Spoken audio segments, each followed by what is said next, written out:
উচ্চ বিদ্যালয়ের আইসিটি শিক্ষক সুজন কুমার সাহা অনেক ভালো মনের একজন মানুষ ছিলেন।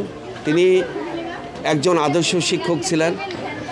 সকল ছাত্রছাত্রীদের কাছে তিনি একজন প্রিয় শিক্ষক ছিলেন এবং আমার সকল সহকর্মীদের কাছেও তিনি অত্যন্ত প্রিয় একজন শিক্ষক ছিলেন। সুজন স্যারের এই মৃত্যুতে আমরা গভীর শোকাহত। আজকে তার আত্মার শান্তি কামনা করছি এবং শোক সন্তপ্ত পরিবারের প্রতি বিদ্যালয়ের পক্ষ থেকে গভীর সমবেদনা জ্ঞাপন করছি। পাশাপাশি এই সুজন স্যারের হত্যার জন্য যারা দায়ী তাদেরকে যেন দৃষ্টান্তমূলক শাস্তি প্রদান করা হয়, আমাদের এটাই একমাত্র প্রত্যাশা। এবং যে সকল আসামিরা এখন গ্রেপ্তার হয়নি তাদেরকে অনতিবিলম্বে গ্রেপ্তার করার জন্য প্রশাসনের কাছে জোর দাবি জানাচ্ছি। এত সুন্দর মনের একজন মানুষকে যারা মেরে ফেললো এত নৃশংসভাবে, তৎক্ষণাৎভাবে আমরা শাস্তি দাবি করছিলাম, কিন্তু আজ পর্যন্ত একজন আসামি বাদে অন্য যাদেরকে আসামি করা হয়েছে একজন আসামিকেও তার প্রশাসন গ্রেপ্তার করতে পারে নাই। এই জন্য আমরা অত্যন্ত দুঃখিত। অনতিবিলম্বে যেন অন্যান্য আসামিদেরকে পাকড়াও করে তাদেরকে শাস্তির আওতায় আনা হয়, এই আমাদের জোর দাবি জানাচ্ছি।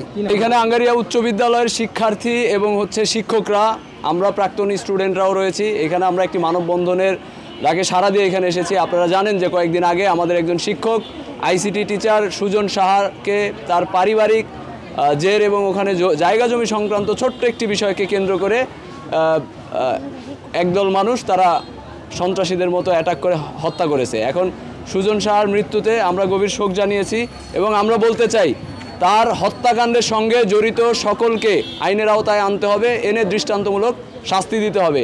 একজনকে অলরেডি পুলিশ গ্রেপ্তার করছে এবং বাকি যারা এই হত্যাকাণ্ডের সাথে জড়িত রয়েছে প্রত্যেককে গ্রেফতার করতে হবে। দ্রুততম সময়ের মধ্যে গ্রেফতার না করা পর্যন্ত আমরা স্টুডেন্টদের সাথে কথা বলছি, ওরা আন্দোলন চালিয়ে যাবে।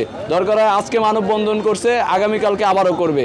এরকম ধারাবাহিকভাবে চলবে যতক্ষণ পর্যন্ত এই যে সন্ত্রাসী যারা হামলা করেছে, হত্যা করেছে, হত্যাকারীদের গ্রেফতার না করা হবে।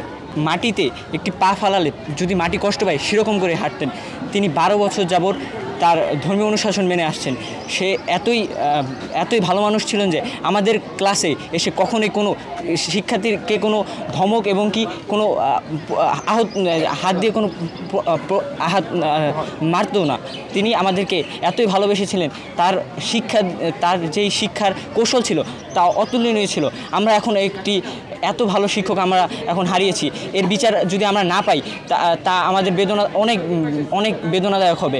এখানে আমাদের এই সুজন স্যারের হত্যাকারীকে আমরা কঠোর শাস্তির আওতায় আনার দাবি জানাচ্ছি। তিনি অনেক ভালো মনের মানুষ ছিল। তিনি আমাদের আন্তরিকতার সাথে ক্লাস করাতো। সে অনেক আমাদের মজা মজা গল্প শোনাতো। তার মৃত্যুতে আমরা খুবই ভেঙে পড়ছি। তার হত্যা মামলার বিচার চাই। আমরা এখন খুবই শোকাহত। আমাদের বলার মতো কিছুই নেই যে আমাদের সাথে তিনি অনেক ভালো ব্যবহার করেছেন। তিনি আমাদের সবারই প্রিয় স্যার। তার খুনিদের আমরা মৃত্যুর কারণ তো জানি, কিন্তু তাদের বিচার চাই। আমরা যতদিন না বিচার না পাবো ততদিন আমরা এভাবেই আন্দোলন করে যাব।